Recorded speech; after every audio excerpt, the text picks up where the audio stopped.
So now it's time to show you how to actually clean all the filters. So depending on how many horses you actually put through this spa, depends on how often you're gonna have to clean these filters and change these filters out. So for us personally, it's about every week and a half to 2 weeks that we might have to clean out the basket. There's 3 different filters I'm gonna show you, but maybe every week and a half, 2 weeks, we'll have to clean out the basket, which catches shavings and some of the rubber shavings that we have in our walker, just things that float around in the air, you know, something, a piece of hay falls off the horse's mane, something like that. That's gonna catch those bigger pieces. And then there's actually some cartridge filters that catch more of the debris and a little bit smaller chunks than that would actually pass through the basket. And then the third filter is a cyclone filter that catches the real nitty-gritty stuff, which is catching all that sand. So we do a spectacular job of picking out their feet and hosing their feet off, and then we also keep the walkway from the wash rack to the spa as clean and debris free as we can,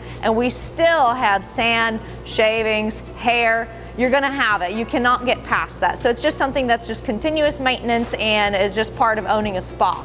So you're gonna come here and you're gonna come to your screen first. You're gonna actually go to your manual screen.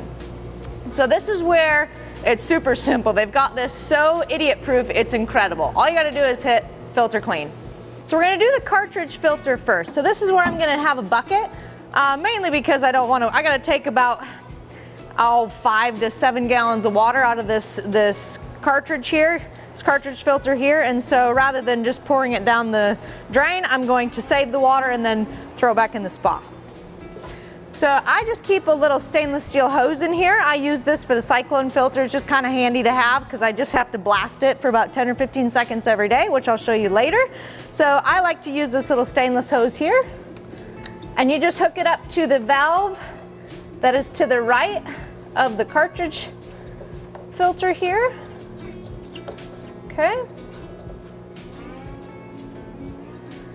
All right, so my hose is hooked up. Now I'm gonna come off to the side on the left and I'm gonna turn my orange handle, and that keeps the water from continuing to push through that filter. Okay, so now I'm going to take my bucket, my hose. I'm gonna turn my orange handle here. Now you'll see there's not very much water pressure. See how that died off? So I'm just gonna turn the bleeder on this filter housing, okay? So now I've got higher pressure yet. And I'm just gonna take that bleeder off. That way I've got as much pressure of that water coming out.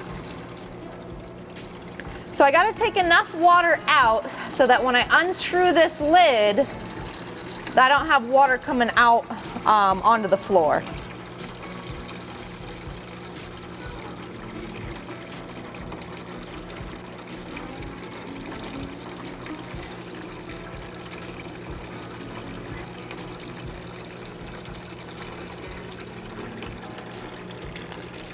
So I got a little bit of water out now. So now to even speed it up even more, I'm gonna go ahead and just loosen up my lid there.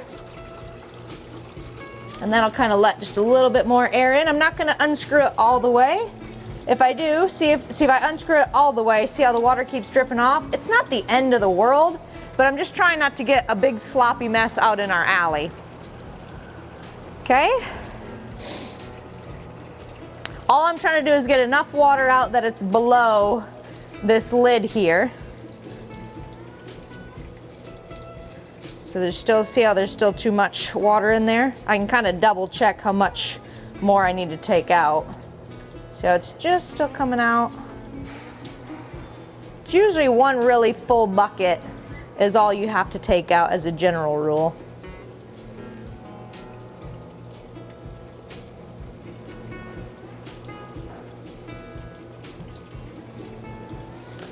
Yep, so see how we're good? I can unscrew it, don't have more water coming out. So I'm gonna go ahead and shut off my orange valve.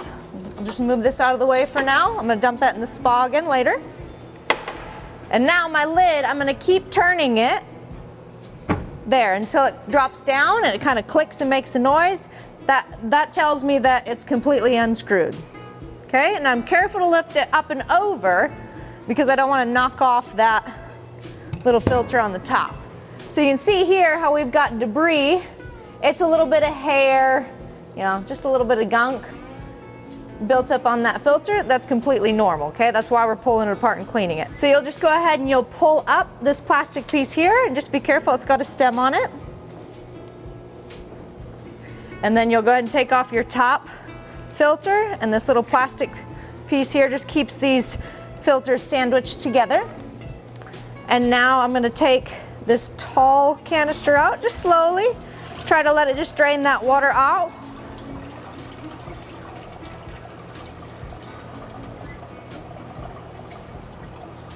Okay, and I'm going to take these right to the wash rack. So as long as you have high enough water pressure, you don't have to get like a handy little tool that's got the fingers on it and actually adds more pressure. We have pretty good pressure on our hose, so we can just go ahead and just blast that filter.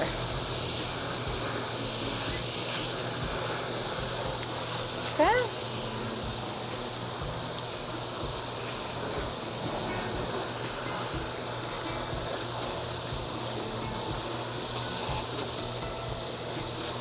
So I'm just working from the top down. I mean, it's kind of common sense. Okay, I'm gonna do the inside.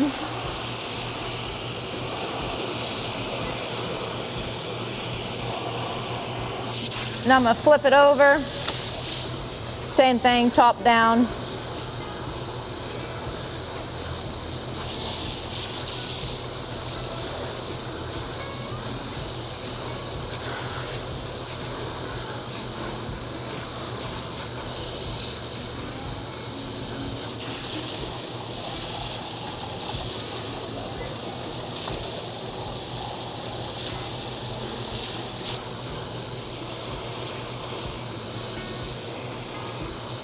So as a general rule, if you're using your spa a lot, just count it pretty lucky that you can wash these filters out, you know, maybe twice before you have to actually throw them out and replace them. This is probably the most time-consuming part of it, mostly because we're pretty picky about it. You know, anybody can just kind of quickly rinse them off and blast them off, but I like to get as much use out of the filter as possible. So I like to just take my time and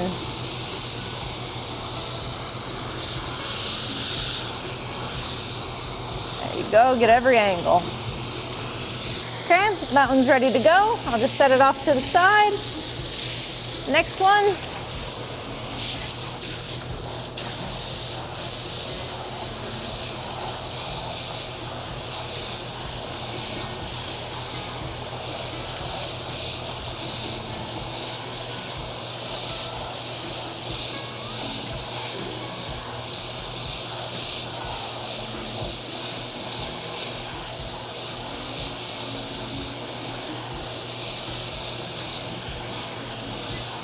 The better job you do washing their feet and keeping the alley, the walkway from the wash rack, wherever you're prepping the horse, you're keeping that alleyway clean and free of sand and just kind of dirt in general, will just help you keep these filters, you know, a longer lifespan. They're not cheap. You don't want to be changing these things out, you know, on a daily, weekly basis. Inside.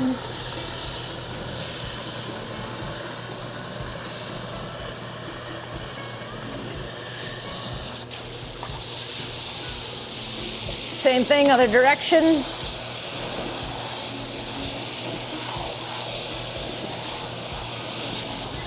Okay. So that one's done. Now we got our stem.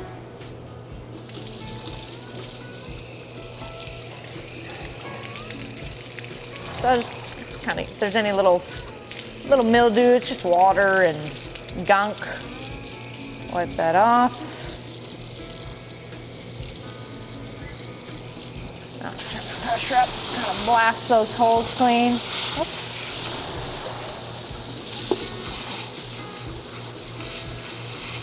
And this little filter can come off the top. Doesn't matter if it does or doesn't. It does kind of get in there a little bit better.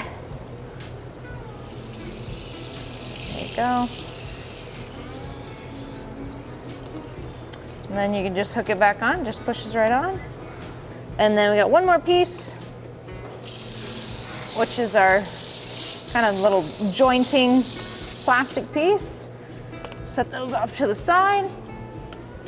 And then I also like to do this lid, because sometimes you'll get a little bit of just residue.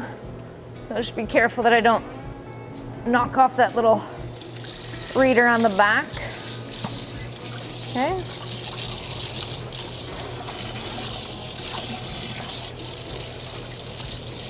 So it's not that dirty, but if you needed to, I use my hand or get a rag. Okay.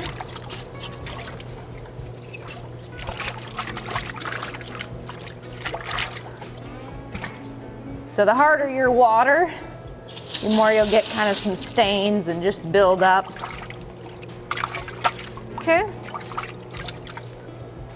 All right, now we're ready to go put it back in.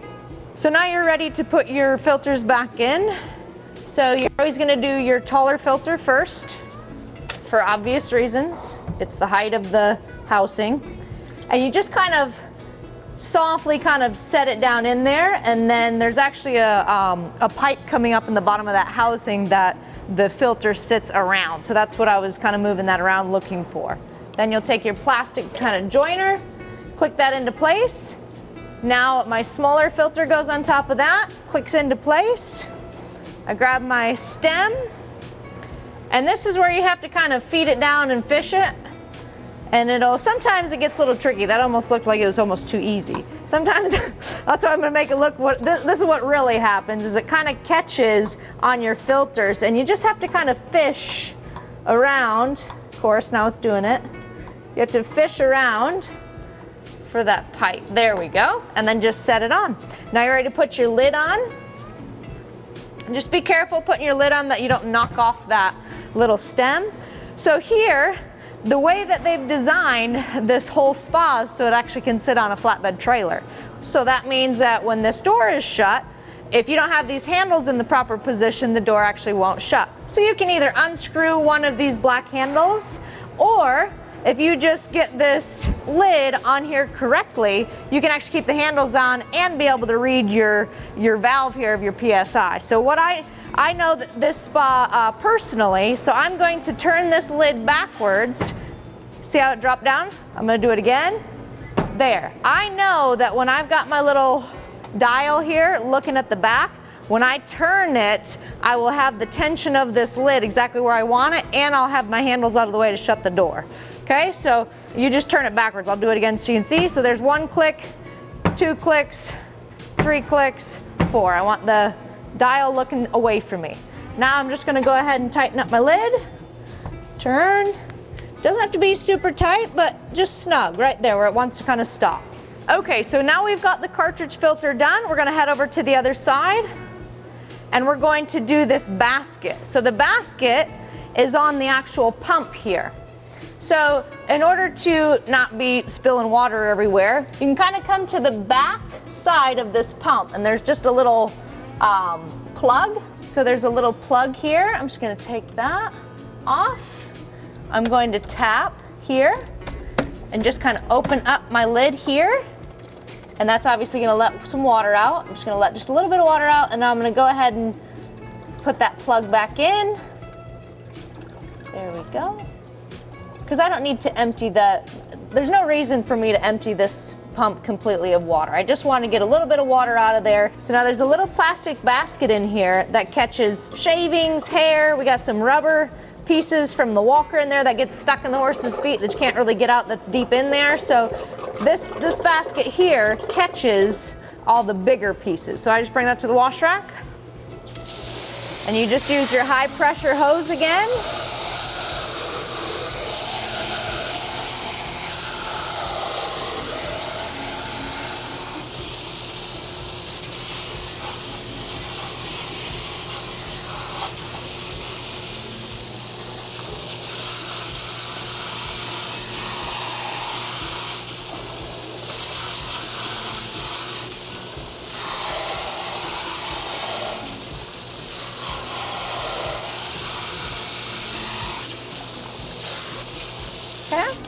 And you make sure that this opening here of this basket is facing toward basically my right. So basically away from the main part of the pump, main housing of the pump. My lid sets on there. And you have to find the position. That's why I was careful that when I take this lid off, I always forget which direction that it's got to kind of sit on there. So when I take that lid off, I just set it down here and I know that I can pick it up, put it on here, and I don't have to be fishing those handles around all these pipes. Okay, so just set it down. Okay, and just snug. So now we're actually ready to take off this hose here. I can't leave this hose on because I can't shut the door, so I just take it off. So I've taken my hose off, that way I can shut the cabinet doors, and I'm ready to turn my orange handle back on. So I want to have my bleeder valve ready, because once I open that orange handle, that valve, it's actually going to start pushing water back into this housing. So I'm going to just screw that in on the top, not real tight, because I want the air to be able to go somewhere. I'm going to turn on my orange valve, and I can hear air coming through here, and as soon as water starts coming up, I'm going to go ahead and tighten that bleeder all the way down. So I'm going to open it up so it still has room for that air to come out. I'm impatient, so I try to have it as open as what I can get away with. So I can kind of hear it starting to get water. So you see the water here? That means all of our air has been pushed out. Okay, so now I'll just tighten that bleeder down. So we're basically, before I go and turn that pump on, I just want to double check that I got all my valves set properly. So my orange valve is running parallel with that pipe. My other valves are shut, so I don't have water obviously going everywhere. I got my bleeder valve on, and my lid is nice and tight here from changing the basket. My plug in the very back, that's snug. So now I know that I'm ready to go ahead and turn my pumps back on.